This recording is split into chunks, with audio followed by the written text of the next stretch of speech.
La vaccination contre le HPV protège de cancer. Les HPV, les papillomavirus humains, sont responsables de cancers notamment du col de l'utérus, mais aussi de l'anus et de la gorge, donc concernent les filles et les garçons. Un quart des cancers sont donc vus chez des garçons. Euh, il existe aussi des lésions précancéreuses, notamment du col de l'utérus, et ce vaccin protège donc des lésions précancéreuses et des lésions cancéreuses.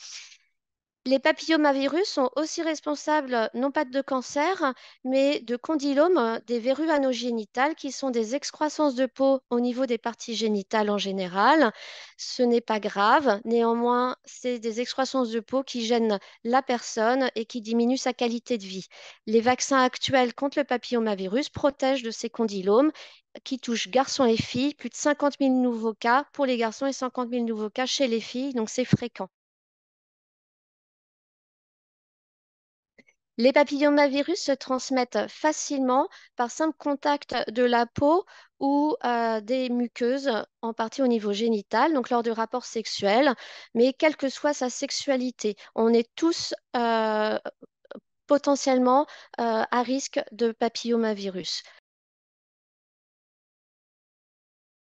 Depuis 2021 en France, garçons et filles peuvent se vacciner afin de se protéger soi-même et les autres.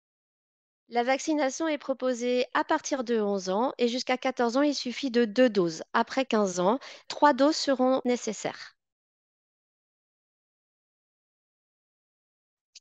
En pratique, la vaccination peut être prescrite par son médecin, par une sage-femme et bientôt par les pharmaciens ou un infirmier qui pourront aussi faire l'injection. C'est remboursé par la sécurité sociale avec la part mutuelle. Pour les personnes sans prise en charge sociale, des centres de vaccination gratuite ou des Cégides peuvent proposer ce vaccin.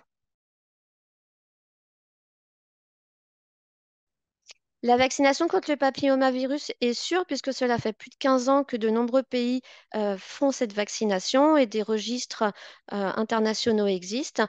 Donc c'est un vaccin sûr et efficace à 90% pour protéger donc ces cancers.